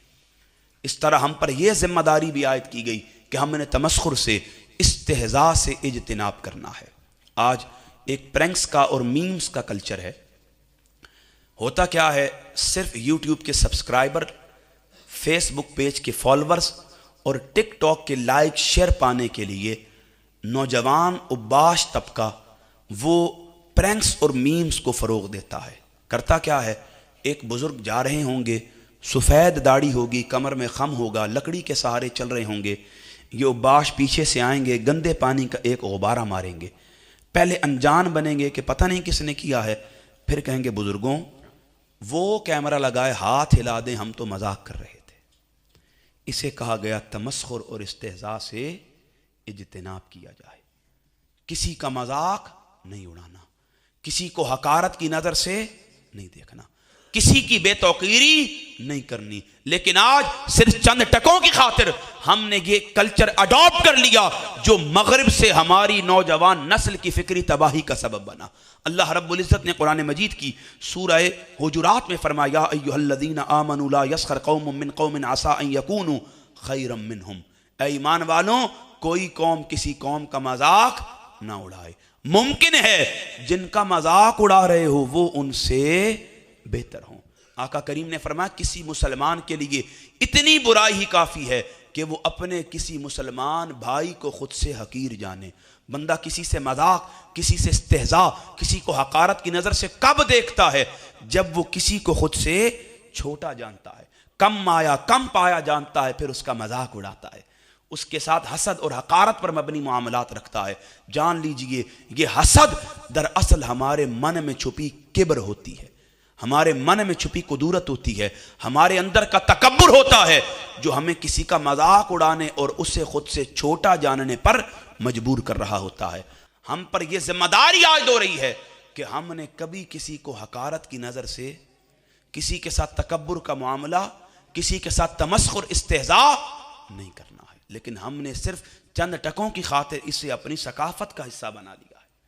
اس طرح ہم پر یہ ذمہ داری بھی عائد کی گئی کہ ہم نے معلومات کی ترسیل کو ایک امانت سمجھنا ہے۔ ہم لوگوں نے صرف زمین، زر، جائیداد، مال، ان چیزوں کو امانت سمجھا ہے۔ ہم نے کبھی بھی کسی کے راز کو، کسی کی بند کمرے کی بات کو امانت سمجھنے کی کوشش نہیں کی ہے۔ آج کل ایک دھندا ہے یونیورسٹیز کے طلبہ طالبات کا، ایک عمل ہے کالج اور اسکول کے اسٹوڈنٹس کا، اور ہمارے اکثریتی نوجوان بچے بچیوں کا۔ وہ کیا کرتے ہیں کہ جب کسی ٹک ٹاکر کی کوئی نازیبا ویڈیو لیک ہوتی ہے، بند کمرے کی کوئی بات ہم تک پہنچتی ہے، انہوں نے واٹس ایپ گروپس بنائے ہوئے ہوتے ہیں اور ایک دوسرے سے وہ ویڈیو منگوا رہے ہوتے ہیں۔ اچھا، ویڈیو منگوانے کے بعد اسے پھر دوسروں تک پہنچا بھی رہے ہوتے ہیں۔ ہم پر یہ ذمہ داری عائد کی گئی کہ ہم نے کبھی بھی کسی کا راز دوسروں تک، معلومات کی ترسیل کو ایک امانت سمجھنا ہے، اور ایمان والے کبھی بھی امانت میں خیانت نہیں کرتے۔ اللہ رب العزت نے قرآن مجید سورہ انفال میں فرمایا 27 نمبر آیت، یا ایھا الذین آمنوا لا تخونوا اللہ والرسول، اے ایمان والوں تم اللہ اور رسول سے خیانت نہ کرو، وَتَخُونُوا أَمَانَاتِكُمْ وَأَنْتُمْ تَعْلَمُونَ، اور نہ آپس کی امانتوں میں خیانت کیا کرو۔ یہ ایمان والوں کا شیوا، ان کا طریقہ، ان کی عادت، ان کا وتیرہ، ان کا مزاج ہوتا ہے، وہ کبھی بھی امانت میں خیانت نہیں کرتے۔ اور مومن کی صفت یہ ہے جب اس کے پاس کوئی امانت رکھوائی جاتی ہے وہ اس میں کبھی بھی خیانت نہیں کرتا ہے۔ لیکن ہمارا یہ مزاج بن چکا ہے، جب کسی کی بند کمرے کی کوئی بات، کسی کا راز، کسی کی معلومات، حتیٰ کہ کسی کی نازیبا حرکات ہم تک پہنچتی ہیں، ہم چے جائے کہ اسے منع کرتے، اس کی اصلاح کرتے، اس کے اخلاق کو بہتر کرتے، اس کے کردار کو درست کرنے کی کوشش کرتے، ہم اسے لوگوں تک پہنچانا اپنا فرض منصبی سمجھ رہے ہوتے ہیں۔ ہم آگے واٹس ایپ گروپس کے ذریعے ان ویڈیوز کو لوگوں تک پہنچاتے ہیں اور اس گناہ میں اپنا حصہ وافر شامل کر رہے ہوتے ہیں، جبکہ ہم پر یہ ذمہ داری عائد کی گئی ہم نے کبھی بھی امانت میں خیانت، اور جس طرح سارے دیگر کام امانت ہیں اسی طرح لوگوں کی معلومات بھی ہمارے پاس ایک بہت بڑی، اور مومن کبھی بھی امانت میں خیانت نہیں کرتا ہے۔ اسی طرح ہم پر یہ ذمہ داری عائد کی گئی خیر و شر میں تفریق پر مبنی مواد کی تشہیر۔ ہم جب کوئی ویڈیو شیئر کرتے ہیں، کوئی میسج آگے کنوے کرتے ہیں، کوئی پوسٹ فارورڈ کرتے ہیں، ہماری بہنیں، جوان بھائی یہ بات سمجھ لیں، ہم کبھی بھی اس کے کانسیکوینسز پر، نتائج پر نظر نہیں رکھتے۔ ہم نہیں دیکھتے کہ آیا جو پوسٹ شیئر کر رہے ہیں اس سے خیر پیدا ہوگی یا برائی جنم لے گی، اس سے نیکی کا راستہ ہموار ہوگا یا بدی پیدا ہو رہی ہوگی؟ نہیں، ہم خیر و شر کی تفریق کے بغیر اندھا دھند دھڑا دھڑ وہ پوسٹیں شیئر کر دیتے ہیں۔ اچھا، 28 مقدمات ہیں سائبر کرائم ونگ کے تحت جن پر فیصلہ سناتے ہوئے 28 لوگوں کو 2024 میں سزائے موت سنائی ہے۔ کتنے لوگوں کو؟ 28 لوگوں کو۔ جب ان لوگوں کو پولیس گرفتار کرنے آتی، اہل علاقہ وعدہ کرتے، قسمیں کھاتے کہ یہ بچہ یا بچی ایسا نہیں ہے۔ مقدمہ کیا ہوتا؟ بات اتنی سی ہوتی کہ آج کل ہماری نوجوان نسل کسی یوٹیوبر کو ایک بند کمرے میں بیٹھا ہوا دیکھتی ہے، اسے مذہبی انفلوئنسر سمجھ لیتی ہے، سمجھتی ہے کہ یہ بڑی قرآن کی آیتیں پڑھ رہا ہے، یہ بڑے حدیث کے ریفرنسز کوٹ کر رہا ہے۔ وہ سمجھتے ہیں چونکہ یہ باتیں تو ہمارے علماء نے ہمیں کبھی بتائی ہی نہیں تھی، انہوں نے ہمیں سمجھائی ہی نہیں تھی، یہ حدیثیں تو انہوں نے ہمیں دکھائی ہی نہیں تھی۔ بس وہ اس مذہبی انفلوئنسر کو حقیقت سمجھتے ہوئے، کل سمجھتے ہوئے، مطلق جانتے ہوئے اس کی باتوں کو لوگوں تک پہنچانا شروع کر دیتے ہیں کہ دیکھو یہ قرآن کی بات کرتا ہے، حدیث کے ریفرنسز بتاتا ہے۔ پھر ہمارے لوگ جب اس کی ویڈیوز کو شیئر کرتے ہیں، چونکہ علم ہوتا نہیں ہے، علماء کے پاس بیٹھے نہیں ہوتے، کسی سے زانوے تلمس طے کیا نہیں ہوتا، انہیں پتہ نہیں ہوتا کہ اس بندے نے اس ویڈیو کے کسی حصے میں، کسی کونے میں، کسی خدرے میں مقدسات کی توہین کی ہوتی ہے، صحابہ کی ہردہ سرائی کی ہوتی ہے، اہل بیت کی عظمت کے بابت کوئی ہلکا لفظ بولا ہوتا ہے، حتیٰ کہ اللہ اور رسول کی اہانت پر مبنی کوئی کلمہ کہا ہوتا ہے۔ جب وہ ایسی کوئی بات کرتا ہے، چونکہ ان نادانوں کو پتہ نہیں ہوتا، انہیں معلومات نہیں ہوتی، انہیں خبر نہیں ہوتی کہ کیا لفظ توہین پر مبنی ہوتا ہے، بس یہ اندھا دھند لوگوں کی دیکھا دیکھی اسے مذہبی انفلوئنسر سمجھ کر جب اس کی پوسٹ کو، ویڈیوز کو آگے شیئر کرتے ہیں اور سائبر کرائم ونگ کی نظر پڑتی ہے یا علماء توجہ دلاتے ہیں، پھر مقدمہ درج ہوتا ہے۔ ان لوگوں کو تو کچھ نہیں کہا جاتا، بند کمرے کے گناہ گاروں کو کچھ نہیں کہا جاتا، غریب کا بچہ جب پکڑ میں آتا ہے سوائے سزائے موت کے کوئی اور راستہ نہیں نکلتا ہے۔ ہم پر یہ ذمہ داری عائد کی گئی، جب کوئی بات کرنی ہے ہم نے خیر اور شر اس تفریق کے پہلے اس چیز کو آگے دوسروں تک پہنچانا نہیں، خیر و شر کی تفریق کے بغیر کبھی بھی کوئی مواد شیئر نہیں کرنا ہے۔ لیکن ہمارے بزرگوں کو بھی نہیں پتا، ماؤں اور بالمتصل جتنے والد بیٹھے ہیں انہیں بھی اس بارے کوئی آگہی نہیں ہے، جتنے بڑے دوست، جتنے مربی بھائی، بڑی بہنیں بیٹھی ہیں وہ اپنے گھر کے معمولات کے بارے میں اتنا شغف تو رکھتی نہیں ہیں، چونکہ ساروں کی زندگی سوشل اتنی ہو چکی ہے کہ اپنے گھر کی لائف پر دھیان دینے کا وقت نہیں ہے۔ بس اس کا نتیجہ یہ نکلتا ہے کہ ہماری نوجوان نسل کا اکثریتی طبقہ ایسے لوگوں کو مقتدا، پیشوا، مربی بنا رہا ہے کہ جن لوگوں کی اصل میں قرآن و سنت کے ساتھ کوئی تعلیم ہے ہی نہیں، کوئی نسبت ہے ہی نہیں، بس وہ انہیں سنتا ہے اور ان کی زبان سے قرآن یا حدیث کے ریفرنسز کوٹ ہوتے ہوئے دیکھ کر ان کے قریب ہونا شروع ہو جاتا ہے۔ کیوں کہ ہم نے اب تک سوائے سیف الملوک کے سنایا کچھ نہیں ہے، ہم نے اب تک میاں صاحب کی باتوں کے علاوہ کچھ نکالا نہیں ہے۔ اس میں کوئی شک نہیں، میاں صاحب کا ایک ایک جملہ آقا کی حدیث کی تشریح ہے اور قرآن کی آیات کی تعریف ہے، اس میں کوئی شک نہیں ہے۔ لیکن ہم نے چونکہ ایک سر کی لہ کے علاوہ انہیں عقیدہ، مزاج، طریقہ، قرآنی اور نبوی شعار بتایا نہیں ہے، اس لیے جب ایسے لوگوں کو سنتے ہیں انہیں موٹیویشن اور انسپریشن سمجھتے ہوئے ان کے راستے پر جب چلتے ہیں اپنی دنیا بھی برباد کر دیتے ہیں، اپنی عاقبت بھی خراب کر دیتے ہیں۔ آقا کریم کا ارشاد پاک ہے، حضرت جریر بن عبداللہ حدیث کے راوی ہیں، من سن فی الاسلام سنتا حسنتا فلہ اجرھا وَأَجْرُ مَنْ عَمِلَ بِهَا بَعْدَهُ۔ آقا کریم نے فرمایا جس نے اسلام میں نیکی کا آغاز کیا اس نیکی کا اجر بھی اس کے لیے ہے اور جو بعد میں اس پر عمل کرے وہ اجر بھی اسے مل رہا ہوگا۔ ہاں، جس نے اسلام میں کسی برائی کا آغاز کیا اس برائی کا گناہ بھی اس بندے کے سر اور بعد میں جو اس پر عمل کرے گا وہ گناہ بھی اس کے سر آ رہا ہوگا۔ لہٰذا جب کوئی ویڈیو، پوسٹ، میسج آپ آگے فارورڈ، شیئر، کنوے کریں، پہلے دھیان رکھیں کہ یہ خیر کے لیے ہے یا اس سے شر ہوگا، اس سے برائی پیدا ہوگی یا اچھائی جنم لے رہی ہوگی، نیکی کا راستہ ہموار ہوگا یا بدی کا دروازہ کھل رہا ہوگا۔ کانسیکوینسز، نتائج اور خیر و شر کی تفریق کے بغیر کبھی بھی کوئی مواد دوسروں تک نہ پہنچائیں۔ اس طرح ہم پر یہ ذمہ داری عائد کی گئی، ہم نے جھوٹ کی تشہیر سے کلیتاً اجتناب کرنا ہے۔ اللہ رب العزت نے آیت مباہلہ کے آخر میں کیا فرمایا؟ لعنت اللہ علی الکاذبین، جھوٹوں پر خدا کی لعنت ہو۔ یہ بات ذہن نشین رکھ لیجئے کہ جب بھی آپ جھوٹ کی تشہیر کی طرف رغبت رکھیں گے، لا محالہ طور پر آپ ان امور کو اپنی ذات سے صادر کر رہے ہوں گے جو معاشرے میں برائی، فتنہ اور فساد کا موجد بن رہے ہوں گے۔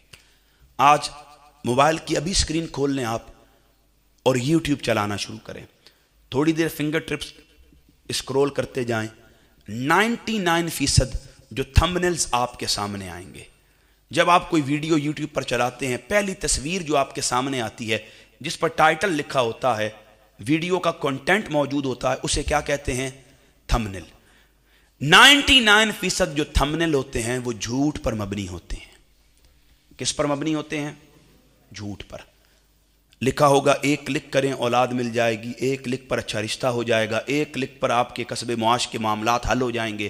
ہماری بہنیں بیٹیاں، مائیں بیٹیوں کے اچھے رشتے کے لیے، بہنیں اولاد کے لیے، بھائی روزگار کے لیے کلک کرتے ہیں، جب اندر جاتے ہیں اندر وہ چیز موجود ہی نہیں ہوتی۔ اسے کہتے ہیں CPR، کلک پر ریٹ۔ جو ہی آپ کلک کرتے ہیں اس کے اکاؤنٹ میں کچھ نہ کچھ ڈالر کی صورت میں آنا شروع ہو جاتا ہے۔ بس یہ وہ جھوٹ ہے جسے ہم جھوٹ سمجھنے کے لیے بھی تیار۔ جو ہی آپ ویڈیو اوپن کرتے ہیں اندر کہا جاتا ہے خدا کی قسم اتنے لوگوں تک شیئر کرو، اللہ تمہاری مشکلات کو آسان کرے گا۔ ہماری خواتین بزرگ دڑا دڑ وہ ویڈیو آگے پہنچا رہے ہوتے ہیں، سننے والا قسم سن کر بامر مجبوری اسے آگے پہنچا رہا ہوتا ہے، اور ہم لا محالہ ایک جھوٹی قسم کی بنیاد پر لوگوں میں اسے پہنچا رہے ہوتے ہیں، جبکہ ہمیں پتہ ہی نہیں ہے کہ علماء کے ہاں یہ تعلیم ہے، ایسی قسموں کی کوئی وقت، یہ کوئی قسمیں نہیں ہوتی جو جھوٹ کی بنیاد پر استوار ہوں۔ لہٰذا سمجھ جائیں کہ یہ جھوٹ جس کی تشہیر ہم کر رہے ہیں، اس سے کلیتاً اجتناب یہ ہماری ذمہ داریوں میں شامل کیا گیا۔ آقا کریم نے فرمایا، حضرت عبداللہ ابن مسعود حدیث کے راوی ہیں، وَإِيَّاكُمْ وَالْكَذِبَ فَإِنَّ الْكَذِبَ يَهْدِي إِلَى الْفُجُورِ وَإِنَّ الْفُجُورَ يَهْدِي إِلَى النَّارِ۔ جھوٹ سے اجتناب کرو، بلا شبہ جھوٹ گناہوں کی طرف لے کر جاتا ہے، اور گناہ بندے کو جہنم میں لے کر جاتے ہیں۔ جب انسان جھوٹ بول رہا ہوتا ہے رفتہ رفتہ وہ گناہ کی طرف آتا ہے، اور گناہ اسے رفتہ رفتہ جہنم میں لے کر جاتے ہیں۔ لہٰذا ہم سب پر یہ ذمہ داری عائد ہوئی کہ ایسے جھوٹ سے جسے ہم جھوٹ نہیں سمجھتے، جھوٹ سمجھ کر اس سے اجتناب، اسے اپنی ذمہ داریوں میں شامل کریں۔ برے القابات کے پکارنے سے، طعن و تشنیع اور گالم گلوچ سے ہمیں منع کیا گیا۔ اللہ رب العزت نے سورہ حجرات میں فرمایا، وَلَا تَنَابَذُوا بِالْأَلْقَابِ، اور نہ ایک دوسرے کے برے نام رکھو۔ پھر اسی طرح اللہ رب العزت نے سورہ حجرات میں فرمایا، وَلَا تَلْمِزُوا أَنفُسَكُمْ، اور آپس میں ایک دوسرے کو عیب نہ لگاؤ۔ ایک مقام پر فرمایا، وَيْلٌ لِكُلِّ هُمَزَةٍ لُمَزَةٍ، ہلاکت ہے ہر اس شخص کے لیے جو طعنہ زنی کرنے والا، عیب جوئی کرنے والا ہے۔ آقا کریم علیہ الصلوۃ والسلام کا ارشاد پاک ہے، حضرت ابو برزہ اسلمی حدیث کے راوی، یا معشر من آمن بلسانہ ولم يدخل الایمان قلبہ، اے وہ لوگوں جنہوں نے زبان سے تو کلمہ پڑھ لیا، ایمان ابھی ان کے دل میں داخل نہیں ہوا۔ حضور نے ان کی دو نشانیاں بیان کی، مسلمانوں کی غیبت نہ کیا کرو، اور نہ پس پردہ ان کی عزتوں کے در پہ رہا کرو۔ جو مسلمانوں کی عزتوں کے در پہ رہتا ہے اللہ اس کے رازوں کو فاش کر دیتا ہے، اور اللہ جس کے رازوں کو فاش کر دے اسے اس کے گھر والوں کے سامنے ذلیل و رسوا کر کے رکھ دیتا ہے۔ لہٰذا ہم پر یہ ذمہ داری عائد ہوئی کہ ہم نے طعن و تشنیع سے، گالم گلوچ سے اور برے القابات سے اپنے آپ کو ہمیشہ روکے رکھنا ہے۔ لیکن ہمارا کام یہ ہے، ہم لوگ جب کسی سے اختلاف کرتے ہیں اسے گالیاں دینا شروع کر دیتے ہیں، اس کے خلاف ایک ایسا منظم محاذ شروع کرتے ہیں کہ ہم اس کے بابت عیب کی نسبت کرنا شروع کر دیتے ہیں، اور ہم تانے مارنا شروع کر دیتے ہیں۔ ہمارے ہاں دو لوگوں کا علمی بنیادوں پر اختلاف ہو جائے، جو ان کے نیچے لوگ ہوتے ہیں نا، ان کے فالورز، ان کے نام لیوا، وہ ایک دوسرے کے خلاف گالیوں کا محاذ گرم کر دیتے ہیں۔ میں آپ سے سوال کرتا ہوں، ابھی میری گفتگو کے ختم ہونے میں 15 منٹ ہیں، میں آپ سے یہ بات کر رہا ہوں، مجھے بتائیے گا، جب صحابہ کرام کی شخصیت کا مطالعہ کریں تو کیا صحابہ کرام میں علمی بنیادوں پر اختلاف نہیں تھا؟ کیا ائمہ اربعہ میں علمی بنیادوں پر اختلاف نہیں تھا؟ کیا محدثین کرام میں علمی بنیادوں پر اختلاف نہیں تھا؟ کیا سلف صالحین اکابرین امام دین میں اختلاف نہیں رہا؟ سب میں اختلاف رہا ہے۔ صحابہ کرام کی اگر بات کروں، ام عائشہ صدیقہ رضی اللہ تعالی عنہا اور حضرت عبداللہ ابن عباس رضی اللہ تعالیٰ عنہ، ایک طرف حبر الامہ ہیں، ترجمان القرآن ہیں، مفسر قرآن ہیں، اور ایک طرف فقیہ امت سیدہ خدیجہ کے بعد میرے آقا کی محبوب زوجہ ام المؤمنین سیدہ عائشہ ہیں۔ علمی بنیادوں پر دونوں میں ایک مسئلہ پر اختلاف ہوا، مسئلہ ہے رؤیت باری تعالی۔ صحیح بخاری کی روایت، اما عائشہ فرماتی ہیں جس نے کہا معراج کی رات رسول اللہ نے اللہ کو دیکھا، اس نے جھوٹ کہا ہے۔ اور وہیں عبداللہ ابن عباس اور کبار صحابہ تھے جو فرماتے تھے آقا کریم نے فرمایا رأیت ربی فی احسن صورہ، میں مصطفیٰ نے اپنے رب کو اس کی بہترین صورت میں دیکھا ہے۔ اب مجھے بتائیں دونوں باتوں میں علمی آراء کے مطابق اختلاف پیدا ہوا یا نہیں ہوا؟ نقل کفر نہ باشد، مجھے بتائیے گا کیا اس اختلاف کے بعد کوئی فتوے لگے، کوئی باتیں ہوئی، کوئی ایک دوسرے کے خلاف عرضہ سرائی معاذ اللہ کی گئی؟ نہیں، اختلاف بھی رہا اور دین کا کام بھی ہوتا رہا، اختلاف بھی رہا، اسلام کی باؤنڈریز بھی پھیلتی رہی، اختلاف بھی رہا، لوگ اسلام میں داخل بھی ہوتے رہے، اختلاف بھی رہا، اور لِيُظْهِرَهُ عَلَى الدِّينِ كُلِّهِ، یہ فریضہ بھی انجام دیا جاتا رہا۔ اس طرح ائمہ اربعہ میں سب سے بڑے امام ہیں امام اعظم امام ابو حنیفہ۔ ہماری فقہ کی بنیادی کتاب نور الاذا مدارس دینیہ میں پڑھائی جاتی ہے، اس میں امام صاحب نور الادان ہیں، امام اعظم امام ابو حنیفہ کی رائے پر ان کے شاگرد امام ابو یوسف کی رائے کو 2-3 مسائل میں ترجیح دی ہے۔ اب مجھے بتائیں اگر انہوں نے امام صاحب کی رائے پر ان کے شاگرد کی رائے کو فوقیت دی ہے تو کیا شاگردی کا رشتہ منقطع ہو گیا؟ کیا وہاں کوئی سکم پیدا ہو گیا یا کوئی فتوے لگ گئے؟ نہیں، اختلاف بھی رہا اور شاگردی کا رشتہ بھی قائم اور بحال رہا۔ اسی طرح محدثین میں 2 بڑے نام ہیں، امام بخاری اور امام مسلم، یہ دونوں شاگرد ہیں امام زہلی کے، اور امام مسلم بالمتصل شاگرد ہیں امام بخاری کے۔ مسئلہ خلق قرآن پر امام مسلم نے امام بخاری سے اختلاف کیا، پوری صحیح مسلم اٹھائیں، مجھے ایک جگہ دکھائیں جہاں امام مسلم نے اپنے استاذ کے بارے اختلاف کے ہوتے ہوئے کوئی ایک لفظ بھی کہا نہیں۔ اختلاف بھی رہا اور دین کا کام بھی ہوتا رہا، لیکن آج پتہ نہیں لوگوں کو کیا مسئلہ ہے، نام صحابہ کرام کا لیتے ہیں، بات تابعین کرام کی کرتے ہیں، بات سلف صالحین کی کرتے ہیں، بات محدثین کرام کی کرتے ہیں، بات اپنے اکابرین کی کرتے ہیں، لیکن یہ بھی نہیں پتا کہ اکابرین نے آقا کی تعلیم پر اختلاف کو اس امت میں رحمت جانا تھا۔ جب اختلاف ہو جاتا ہے، 2 لوگوں کی آراء مختلف ہو جاتی ہیں، پھر علمی بنیادوں پر فیصلہ کیا جاتا ہے، کس کی رائے قریب قرآن و سنت ہے، جس کی رائے قرآن و سنت کے قریب ہوتی ہے اسے قبول کر لیتے ہیں، دوسرے کی رائے کو چھوڑ کر اپنی زبان کو بند کر لیتے ہیں۔ لیکن ہمارا المیہ حالت اور حیثیت یہ ہے، ہمیں اختلاف کا پتہ ہی نہیں ہے، بس نام ہوگا فیض رسول، نام ہوگا محمد بخش، لیکن فیس بک پر یوٹیوب پر اللہ اور اس کے رسول کے نام کے حامل شخصیت کے سامنے اگر کوئی کلپ ڈاکٹر طاہر القادری کا آئے گا، وہ اسی وقت طاہر القادری کا چہرہ دیکھ کر نام اس کا فیض رسول یا محمد بخش ہوگا، کامنٹ سیکشن میں گالیاں دینا شروع کر دے گا، برملا تانے دینا شروع کر دے گا اور عیب کی نسبت کرنا شروع کر دے گا، جبکہ اللہ رب العزت نے اس کے محبوب رسول نے سختی کے ساتھ عیب جوئی سے، تانا زنی سے، گالم گلوچ سے، برے القابات سے منع کیا۔ لیکن کتنی ہٹ دھرمی اور ڈھٹائی ہے، جہالت کی اس قدر انتہا ہے کہ لوگ علمی خدمات کا اعتراف کرنا تو دور، ان کی تجدیدی کاوشوں کو ایکسپٹ کرنا تو دور، یا ان کی خداداد صلاحیتوں کو ماننا تو دور، بلکہ بغض و حسد میں اتنے اندھے ہو جاتے ہیں اور اکابرین کی تعلیمات سے اتنے عاری ہو جاتے ہیں کہ ویڈیو کے کامنٹ سیکشن میں ظاہر الپادری یا پھر چٹا جاہل کہنے سے بھی باز نہیں آتے، اور انہیں پتہ ہی نہیں ہے کہ داڑھی رکھ کر کام کرتے ہوئے نام کی بے توقیری کر رہے ہیں، اللہ نے سختی کے ساتھ اس کی مذمت فرمائی ہے۔ اس طرح ہم پر 2 ذمہ داریاں مزید ہیں، اختصار کے ساتھ بتا دوں۔ ایک ہے کثرت گمان سے بچنا، ہر چیز کے بارے میں ہر وقت سوچتے رہنا، اس سے علماء نے منع کیا ہے۔ جب آپ ہر چیز کے بارے میں ہر وقت سوچتے ہیں، صحت بھی برباد کرتے ہیں، اپنا ایمان بھی خراب کرتے ہیں۔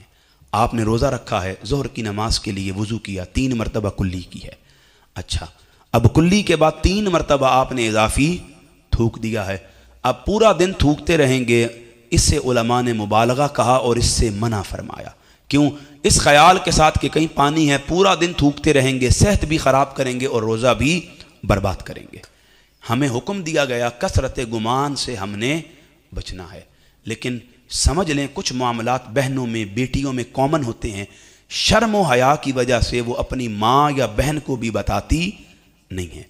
کچھ معاملات مردوں میں کامن ہوتے ہیں، نوجوانوں میں ایک جیسے ہوتے ہیں، وہ شرم و حیا کی وجہ سے اپنے سگے بھائی کو بھی بتاتے نہیں ہیں۔ بس یہی وہ کمزوری ہے، چونکہ ہمیں ایجوکیٹ نہیں کیا جاتا۔ ایک پورا میڈیا پروڈکشن ہاؤس ہے جو ان چیزوں کو کیچ کرتا ہے اور ہماری نوجوان نسل کو فکری طور پر کمزور کرنے کی کوشش کرتا ہے۔ آپ ہماری دیواروں کی رنگا رنگیوں کو دیکھیں، ہمارے کلچر میں نیم حکیموں کا کردار دیکھیں، اور بالمتصل بسوں میں آنے والے مداریوں کی باتیں سنیں، ایسا لگتا ہے کہ پاکستان کی ہر عورت بانجھ اور ہر مرد نامرد ہے۔ ایک نوجوان کو شادی سے پہلے کس طرح پتا کہ وہ نامرد ہے، اور ایک بہن کو شادی سے پہلے کیسے پتا کہ وہ بانجھ ہے؟ بس یہ وہ کثرت گمان ہے جس نے ہمارے معاملات کو برباد کیا ہے۔ وہ اس چیز کا فائدہ اٹھاتے ہیں، چونکہ اس نے پوچھنا نہیں ہے، شرم و حیا کی وجہ سے بات نہیں کرنی ہے، والدین نے بیٹی بیٹے کی تعلیم و تربیت کی، گھر میں کوشش نہیں کرنی ہے۔ ماں اور باپ جو پہلی درسگاہ تھے، انہوں نے اولاد کا دوست بنتے ہوئے انہیں بتانا کچھ نہیں ہے۔ اس کا نتیجہ کیا نکلنا ہے کہ وہ نیم حکیموں کے ہتھے چڑھ کے 77% ہماری یوتھ ہے جو گردوں کے مسائل کا شکار ہے، ان کی غیر معیاری ادویات استعمال کرتے ہیں۔ کیوں؟ وہ یہ خیال کرتی ہے ہر عورت کے ہم بانجھ ہیں، ہر مرد کے ہم نامرد ہیں۔ اور حقیقت کیا ہے؟ اللہ نے قرآن مجید میں سختی کے ساتھ اس کی مذمت کی اور ہم پر یہ ذمہ داری عائد کی۔ سورہ حجرات فرمایا، یا ایھا الذین آمنوا اجتنبوا کثیرا من الظن ان بعض الظن اثم، اے ایمان والوں کثرت گمان سے بچو، بے شک بعض گمان گناہ ہوتے ہیں۔ آقا کریم نے فرمایا کثرت گمان بدترین گناہ ہے۔ لہٰذا ہم سب پر یہ ذمہ داری عائد کی گئی کہ اللہ نے ہمیں احسن تقویم بنا کر ہمیں ساری مخلوقات سے اشرف افضل اعلیٰ بنایا ہے، اور رب نے جو ہمیں بنایا ہے ہمیں اس میں کوئی عیب ماننے کی ضرورت نہیں ہے، اور کثرت گمان سے خود کو بچا کر اپنی صحت بھی باقی رکھنی ہے، ایمان بھی قائم رکھنا ہے۔ اس طرح ہم پر یہ ذمہ داری آخری عائد کی گئی، فحاشی، بے حیائی اور عریانی کے کاموں سے بچا جائے۔ یہ ذمہ داری ہم پر عائد کی گئی کہ ہم نے ان کاموں سے خود کو بچانا ہے۔ اللہ رب العزت نے قرآن مجید میں ارشاد فرمایا سورہ النور میں، ان الذین یحبون ان تشیع الفاحشۃ فی الذین آمنوا لہم عذاب علیم، بے شک وہ لوگ جو اس بات کو پسند کرتے ہیں کہ مسلمانوں میں بے حیائی پھیلے، ان کے لیے دنیا اور آخرت میں دردناک عذاب ہے۔ ہمارے ذہنوں میں فحاشی کی ایک ادھوری تعریف ہے۔ ہم سمجھتے ہیں صرف اپنا جسم بے لباس کر دینا یہ فحاشی ہے۔ جان لیجئے صرف جسم بے لباس کرنا یہ فحاشی، یہ بڑی فحاشی ہے، لیکن صرف یہ فحاشی نہیں، بلکہ عورت کا اپنے چہرے کے سطر کے مخصوص حصے کے علاوہ ایک ذرہ بھی دکھانا وہ کیا ہے؟ بولیں ذرا۔ اور اپنے ٹخنے سے اوپر ایک بال کی جگہ دکھانا وہ کیا ہے؟ اور مرد کے لیے اپنے سطر مخصوصہ کے علاوہ ایک حصہ بھی جسم کا عجیب انداز میں کسی کو دکھانا یہ کیا ہے؟ فحاشی ہے۔ اب سمجھ لیں کس طرح ہماری نوجوان نسل کو تباہ و برباد کرنے کے لیے بالباس فحاشی ہمارے کلچر میں راسخ کی جا رہی ہے، ہمارے گھروں کا حصہ بنائی جا رہی ہے، اور ہم اسے فحاشی سمجھنے کے لیے بھی تیار نہیں ہیں۔ ایک باپ ہے یوٹیوب پر، اس کی 4 بیٹیاں ہیں، وہ کیا کرتا ہے؟ اپنی بڑی بیٹی کے لیے ایک لڑکے کا انتخاب کرتا ہے۔ وہ لڑکا اپنے والدین کی موجودگی میں ان کے گھر آتا ہے، لڑکا لڑکی ایک دوسرے کے ہاتھ میں انگوٹھی پہناتے ہیں، گلے ملتے ہیں، ان کی منگنی ہو جاتی ہے۔ منگنی کے بعد اب وہ لڑکا کبھی اس کے والدین کی موجودگی میں، کبھی اس کی والدین کی عدم موجودگی میں ان کے گھر آتا ہے۔ اس لڑکی کو لیتا ہے، اس کی 3 بہنوں کو لیتا ہے، پچھلی سیٹ پر 3 بہنیں بیٹھتی ہیں، فرنٹ سیٹ پر منگیتر بیٹھتی ہے، لانگ ڈرائیوز پر جاتے ہیں، تحفے تحائف ایکسچینج کرتے ہیں، سارے معمولات زندگی کو ادا کرتے ہیں اور اس طرح اپنی محبت کی پینگیں چڑھا رہے ہوتے ہیں۔ اسی طرح اس لڑکی کی 3 بہنیں ہیں، وہ کبھی بہنیں اپنی اس بڑی بہن کا منظرنامہ اس طرح پیش کرتی ہیں، کبھی وہ دکھاتی ہیں ہماری بہن سو کر اٹھی تو ایسی لگ رہی تھی، اس نے منہ دھویا تو ایسی لگ رہی تھی، وہ میڈیکیور پیڈیکیور کروا کر ایسی لگ رہی تھی، ہماری بہن اپنے جسم پر ٹی شرٹ پہنے تو ایسی لگ رہی ہے، ٹراؤزر پہنے تو ایسی لگ رہی ہے۔ اب اسی جگہ اس لڑکی کی ماں ہے جو کبھی اسے شاپنگ پر لے کر جاتی ہے اور دکھاتی ہے آج بیٹی کے لیے اوپر کیسا لباس لیا ہے، نیچے کیسا لباس لیا ہے۔ پھر وہی اس لڑکی کا باپ ہے وہیں جو کبھی اپنی بیٹی کو برسر بازار لے کر آتا ہے، کبھی برسر میدان لے کر آتا ہے، کبھی بیٹی کے برہنہ بازوؤں کی ویکسنگ کرواتے ہوئے وہ ویڈیوز یوٹیوب اور دیگر اکاؤنٹس پر اپلوڈ کرتا ہے، اور ہماری بہنیں بیٹیاں خیال کرتی ہیں بہنیں ہوں تو ایسی ہوں، ماں باپ ہوں تو ایسے ہوں۔ اسی طرح پاکستان کا ایک یوٹیوبر ہے، لوگوں نے کہا اس کی بڑی مہنگی شادی ہوئی آج کل میں، ساری باتیں ایک طرف، اس کے محرم کے کھچڑے ایک طرف، اس کی ربیع الاول کی دیگیں ایک طرف، اس کا رمضان ٹرانسمیشن میں ٹی وی پر آنا ایک طرف، ساری برائیاں شادی میں سنت نکاح کے کام کے علاوہ ساری ایک طرف، اس کا اپنی بیوی کو دوستوں میں لے کر جانا ایک طرف، گیٹ ٹوگیدر کروانا ایک طرف، ملاقاتیں کروانا ایک طرف، کزنوں سے گلے ملانا ایک طرف، ساری برائیاں، اپنی ماں کو میڈیا پر دکھانا، بہن کو دکھانا، وہ سب ایک طرف ہے۔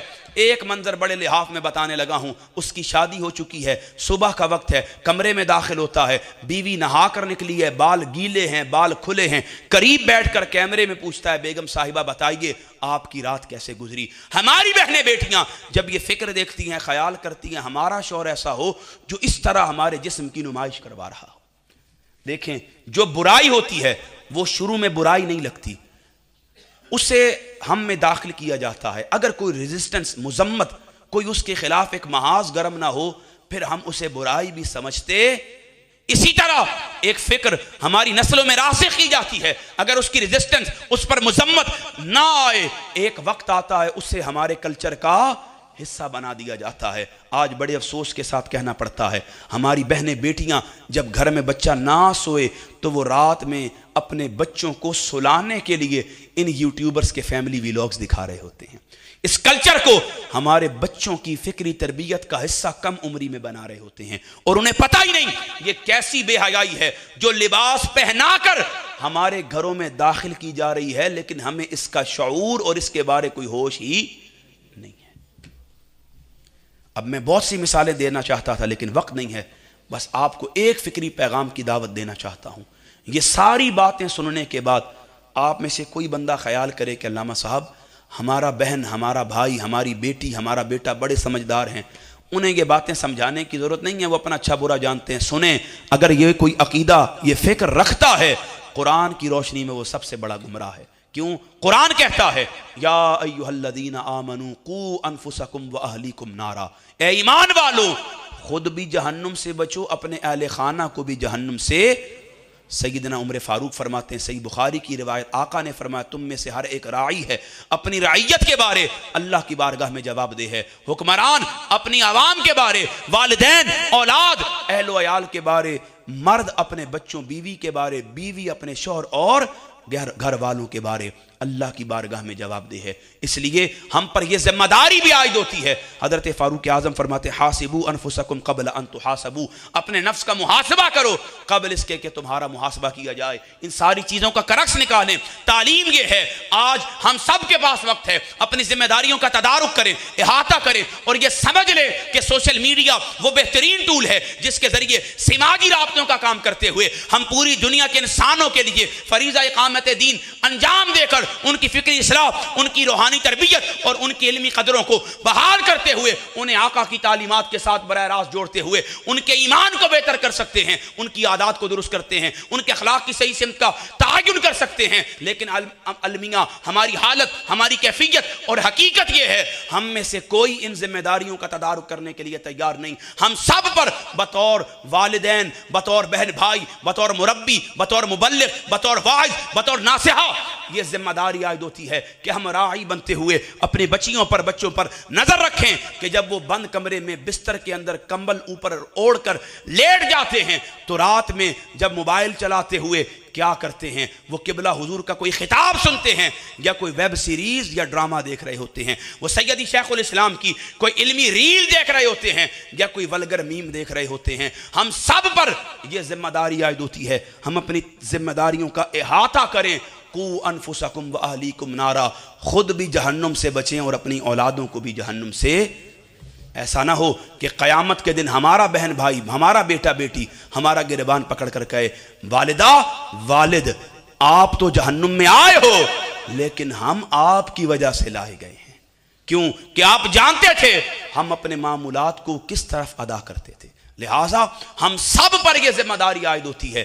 آئیں اس فکر کو سمجھیں۔ مجھے نہیں پتا اس موضوع پر امت کے اکثریتی لوگ، اکثریتی علماء کب خطاب کریں گے۔ ہمارا اب تک کا اکثریتی ممبر نشین طبقہ، ان کی حالت یہ ہے، الا ماشاءاللہ اکثریت کی حالت یہ ہے، وہ اب تک آقا کریم کے علم غیب پر بات کرتے ہیں، حضور کے تصرفات پر بات کرتے ہیں، آقا کے حاضر و ناظر کا مسئلہ چھیڑ دیتے ہیں، آقا کریم کو ملنے والے تصرفات و اختیارات کو امت کے سامنے بطور مسئلہ کے بیان کرتے ہیں۔ ان کی عادت یہ ہے، وہ جزوی فروعی مسائل میں امت کو الجھا کر یہ وسیع تر موضوع جس کے ذریعے ہماری نوجوان نسل کی فکری بربادی کا سامان تیار کیا جا رہا ہے، کوئی اس موضوع پر بات کرنے کے لیے تیار ہی نہیں ہے۔ ہم اب تک رفع یدین کی طرف جاتے ہیں، آمین بالجہر کی بات کرتے ہیں، ہم اولیاء کاملین کے تصرفات و اختیارات پر بات کرتے ہیں، ہم اللہ کے مقربین کی شخصیت پر اعتراض کرتے ہیں۔ ہم اب تک امت کو جزوی فروعی مسائل میں الجھا کر اس حقیقی پس منظر سے امت کی آنکھوں کو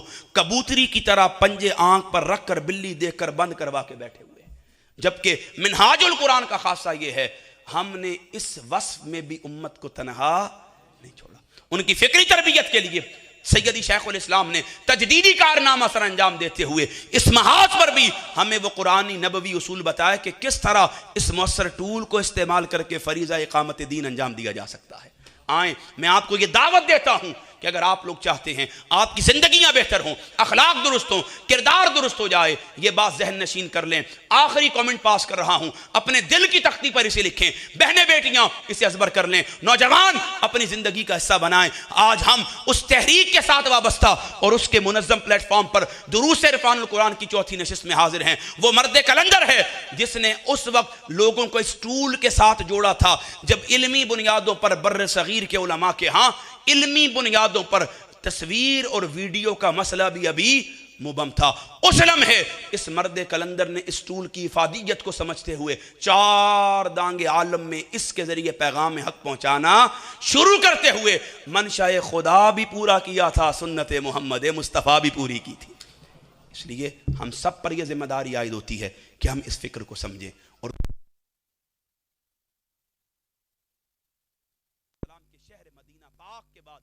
حرم پاک کے بعد سب سے بڑے اعتکاف شہر اعتکاف میں آئیں اور اپنے بچوں کی فکری تربیت کا سامان کریں۔ 2 چیزیں ہیں جن سے ہمیں قبلہ نے جوڑا، ایک ہے خطاب اور ایک ہے کتاب۔ آج چوتھا خطاب تھا، ابھی خطابات کی 2 نشستیں مزید باقی ہیں۔ کل انشاءاللہ سیدی شیخ الاسلام کے قابل فخر فرزند، نظامت دعوت کے ماتھے کا جھومر، ہزاروں طالبان علم کے سینے میں قرآن کا نور راسخ کرنے والے عظیم مذہبی اسکالر حضرت علامہ منہاج الدین قادری حافظہ اللہ اولاد کے حقوق کے روایتی موضوع پر روایت سے ہٹ کر خطاب کریں گے۔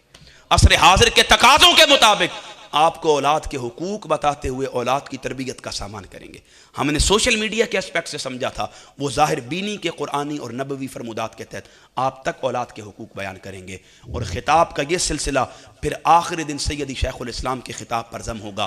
ہم سارے ندی ہیں، نالے ہیں، قطرے ہیں، اور یہ قطرے جس بحر بے قرار میں گر رہے ہیں وہ ذات سیدی شیخ الاسلام ڈاکٹر طاہر القادری کی ہے۔ آپ سب نے اسی نظم، حسن و ضبط کے ساتھ، خوبصورتی کے ساتھ اور منظم طریقے سے اس 6 دن کی تقریب میں بھی شرکت کرنا ہے اور اپنی تعداد کو لامتناہی حد تک بڑھا دینا ہے۔ بس خطاب جاری رہیں گے۔ ایک پیغام ہے کتاب، لیٹ بہت کر دیا، اس کی میں معذرت چاہتا ہوں، 5 منٹ مزید زیادہ ہو گئے۔ یہ کتاب ہے سوشل میڈیا اور ہماری زندگی، سیدی شیخ الاسلام کے فرزند ارجمن ڈاکٹر حسن محی الدین قادری صاحب کی۔ میرا جتنا خطاب ہے وہ اس کتاب سے ہے، اور میں نے ابھی اس کتاب کا ایک ذرہ آپ کے سامنے بیان کیا۔ ابھی یہ پورا علمی سمندر ہے، موج بحر بے کراں ہے۔ آپ سب سے گزارش ہے مرد و خواتین، یہ کتاب اسٹال پر موجود ہے، ضرور خریدیں تاکہ ہر نت نئے وقت کے ساتھ، گزرتے وقت کے ساتھ جو نت نئی ٹیکنالوجیز آ رہی ہیں ان سے نپٹنے کے لیے جو چیلنجز امت کو درپیش ہیں ان کو کس طرح سمجھا جائے، وہ ساری معلومات اس کتاب میں. اسی طرح آداب و اخلاق کے متعلق بچوں کی تربیت کے مابین جتنی کتب ہیں وہ موجود ہیں. یہ کتاب ضرور خریدیں. اللہ ہم سب کا حامی و ناصر ہو.